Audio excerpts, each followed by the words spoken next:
আজ আমি আলোচনা করব প্যানিক অ্যাটাক এই প্রসঙ্গে, এবং আলোচনাটি নির্দিষ্টভাবে সীমাবদ্ধ রাখব প্যানিক অ্যাটাকের ফিজিক্যাল সিমটম নিয়ে।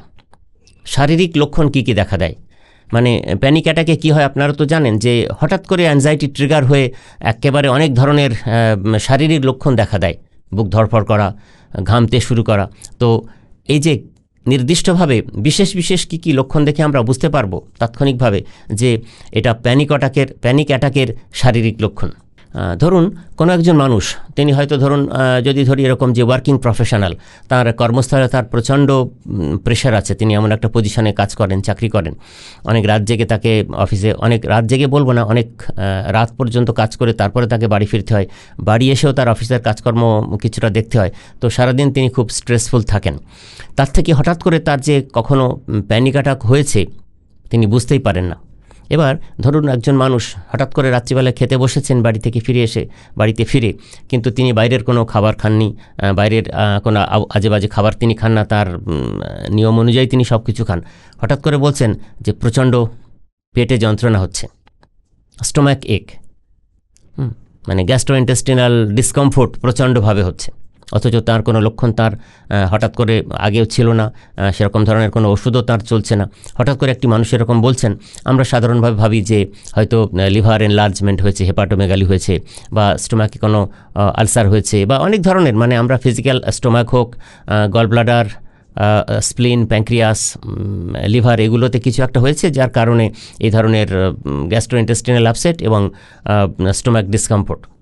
কিন্তু মনে রাখবেন, প্যানিক অ্যাটাক এমন একটি সমস্যা, মানসিক সমস্যা, যেটার কারণে প্রথম যেটা দেখা দেয় সেটা হচ্ছে এই স্টোমাক ডিসকমফোর্ট। এটা কিন্তু খেয়াল রাখতে হবে, এটা প্যানিক অ্যাটাকের সবচেয়ে অন্যতম লক্ষণ। এরপর ধরুন কোনো একজন নারী, তিনি বাড়িতে হয়তো হোম মেকার, তিনি হয়তো বাড়ির কাজকর্ম সামলান, সন্ততিদের স্কুলে পাঠানো, সব কিছু, মানে হাজব্যান্ড, শ্বশুর শাশুড়ি সবাইকে নিয়ে তার ভরাট সংসার। তো হঠাৎ করে তিনি বলছেন যে তার কোনো নার্ভের কোনো রোগ নেই, তিনি সুস্থ মানুষ একজন। হঠাৎ করে তিনি কয়েকদিন ধরে বলছেন যে তার প্রচণ্ড হাত এবং পা ঝিনঝিন করছে, যেটা আমরা টিঞ্জলিং সেন্সেশন বলি, এবং হাত পা তো প্রবলভাবে হচ্ছে, মাঝে মধ্যে বলছেন যে ওই অনুভূতিটা তার ফেস বা মুখমণ্ডলেও হচ্ছে। আমরা সাধারণভাবে কি ভাববো যে আমরা ভয় পেয়ে সঙ্গে সঙ্গে কোনো নিউরোলজিস্ট কনসাল্ট করতে ছুটবো হয়তো, কিন্তু উদ্বিগ্ন হওয়ার আগে আমাদের মনে রাখতে হবে যে যদি কোনো নারী, তিনি হঠাৎ করে মানে আগে সেরকম কোনো লক্ষণ না থাকা সত্ত্বেও হঠাৎ করে তার প্যানিক অ্যাটাক হয়, প্যানিক অ্যাটাক কখন কীভাবে আসবে আমরা কেউ জানি না, মানে খুব সিচুয়েশন স্পেসিফিক। এটা একটা acute disease, acute mental disorder. তো এই ক্ষেত্রে মনে রাখতে হবে যে যদি এই ধরনের tingling sensation on legs, hands and face এরকম হয়, তাহলে বুঝতে হবে সেটা প্যানিক অ্যাটাকের কিন্তু খুব কি নোট সিমটম, এটা আমাদের মনে রাখতে হবে। এরপর যেটা বলবো, ধরুন কোনো একজন মানুষ, তিনি বেশ কর্মঠ মানুষ, সব ঠিকঠাক, এবং শরীর চর্চা করেন, তার লাইফস্টাইল খুব মডিফাইড, খুব ঠিকঠাক মানুষ, চাকরিজীবী, এবং লাইফে কোনো সমস্যাও নেই সেভাবে। হঠাৎ করে তিনি বলছেন যে তার বুকে চাপ লাগছে, হার্টবিট খুব জোরে জোরে হচ্ছে, বুকে যন্ত্রণা হচ্ছে, এরকম অনেকগুলো কথা তিনি বলছেন, বেশ কয়েকদিন ধরে বলছেন।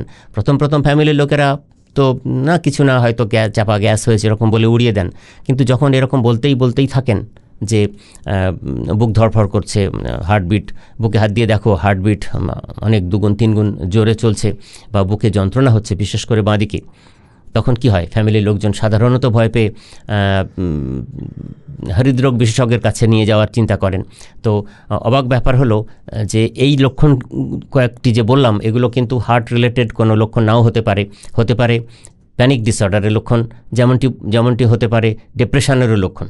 তো দেখুন, মানসিক রোগ, ডিপ্রেশন এবং মানসিক অ্যাকিউট ডিজিজ, প্যানিক অ্যাটাক, এগুলোর কারণে কিন্তু প্রিকর্ডিয়াল চেস্ট পেন বা ডাইরেক্টলি চেস্ট পেন, বা বুক ধড়ফড় করা, গলা শুকিয়ে আসা, এবং জোরে জোরে হার্টবিট বইতে থাকা, এগুলোও কিন্তু হতে পারে। ফলে যদি সেটা বোঝা যায় যে কারণটি প্যানিক অ্যাটাক, তাহলে সেরকমভাবে তার সমাধানের পথ খুঁজতে হবে আমাদের। এবার ধরুন আরও কয়েকটি নির্দিষ্ট ফিজিক্যাল সিমটমের কথা বলবো আমি প্যানিক অ্যাটাকের ক্ষেত্রে। প্যানিক অ্যাটাকের ফিজিক্যাল সিমটম, ধরুন কোনো একজন মানুষ তিনি হঠাৎ করে বলছেন যে তিনি খুব ঘেমে যাচ্ছেন, দেখবেন তার কপালটা ঘেমে যাচ্ছে, হাতের তালু ঘেমে যাচ্ছে, যেটা আগে তার কখনো হতো না। হঠাৎ করে যদি এরকম লক্ষণ দেখা দেয় তাহলে কি হয়েছে আমরা বুঝতে পারি না, কিন্তু খুব প্রাথমিক লক্ষণ এবং গাইডিং সিমটম বলা হয় প্যানিক অ্যাটাকের। সঙ্গে থাকে মানে জড়তা, অসাড়তা, নাম্বনেস, সারা শরীর অবশ হয়ে আসছে, এরকম একটা ফিলিংস কিছুক্ষণের জন্য থাকে, আবার ওটা কেটে যায়, আবার কখনো হলো, দিনে একাধিকবার হতে পারে। তো এই ধরনের লক্ষণগুলো যদি কারোর দেখা দেয় তাহলে অন্যান্য জটিল কোনো শারীরিক রোগের কথা চিন্তা না করে প্রথমেই যেটা মনে করতে হবে যে এই লক্ষণগুলো কিন্তু প্যানিক ডিসঅর্ডারের গাইডিং সিমটম। অনেকে বলে না যে আমার যখন তখন মাথার যন্ত্রণা হচ্ছে, সঙ্গে বমি বমি ভাব। আমরা অনেক কিছু চিন্তা করি, মাইগ্রেনের কথা চিন্তা করি, আরও অনেক ধরনের কঠিন রোগের কথা চিন্তা করি, নিউরোলজি রিলেটেড, ব্রেন রিলেটেড, কিন্তু একেবারে সাদামাটাভাবে প্যানিক ডিসঅর্ডার হলেও কিন্তু হেডেক উইথ নশিয়া একটি কমন ফিচার। নশিয়া মানে হচ্ছে বমি বমি ভাব। কখনো কখনো এই মাথার যন্ত্রণার সাথে বমি বমি ভাব থাকে, আবার ক্ষেত্র বিশেষে মাথার যন্ত্রণার সাথে বমিও হতে পারে। তো সেক্ষেত্রে যদি অন্য কোনো জটিল রোগ না হয়ে থাকে তাহলে সেক্ষেত্রে খুব সাধারণভাবে প্যানিক ডিসঅর্ডার, অ্যাকিউট প্যানিক ডিসঅর্ডারের জন্য কিন্তু এই হেডেক উইথ নশিয়া দেখা দিতে পারে। শেষে আরেকটি উল্লেখযোগ্য লক্ষণ, শারীরিক লক্ষণের কথা বলে আমি প্রসঙ্গটি শেষ করব, যে কখনো কখনো অনেকে দেখবেন বলে যে আমার নিঃশ্বাস নিতে কষ্ট হচ্ছে, শ্বাস প্রশ্বাস নিতে কষ্ট হচ্ছে, এবং অধিকাংশ ক্ষেত্রেই কিন্তু এটা প্যানিক অ্যাটাকের লক্ষণ। প্যানিক অ্যাটাকের প্রথম দিকেই কিন্তু এই লক্ষণগুলো থাকে, মাথার যন্ত্রণা, নশিয়ার সাথে কিন্তু শর্টনেস অফ ব্রিথ, শ্বাস প্রশ্বাস নিতে কষ্ট হওয়া। তো এটা আমরা ভুলভাবে হয়তো রেসপিরেটরি ডিসকমফোর্ট বা রেসপিরেটরি কোনো ডিজিজের কারণে হচ্ছে বলে ভাবি, এবং আমরা রেসপিরেটরি মেডিসিনে ডক্টরদের কাছে নিয়ে যাওয়ার চিন্তা করি। কিন্তু মনে রাখবেন যে প্যানিক অ্যাটাকে যারা বারবার আক্রান্ত হয় তাদের এই কমন লক্ষণটি কিন্তু সবার ক্ষেত্রেই প্রযোজ্য থাকে। সুতরাং এই যে আমরা প্যানিক অ্যাটাক, যেটা অ্যাকিউট মানসিক রোগের কথা বলছি, এই প্যানিক অ্যাটাক হওয়ার পরে হঠাৎ করে যে অ্যাংজাইটি ট্রিগার হয়ে আমাদের যে লক্ষণগুলো, শারীরিক লক্ষণগুলোই বেশি করে দেখা দেয়, যেগুলোকে আমরা ওএমএস বলি, অর্গানিক মেন্টাল সিনড্রোম।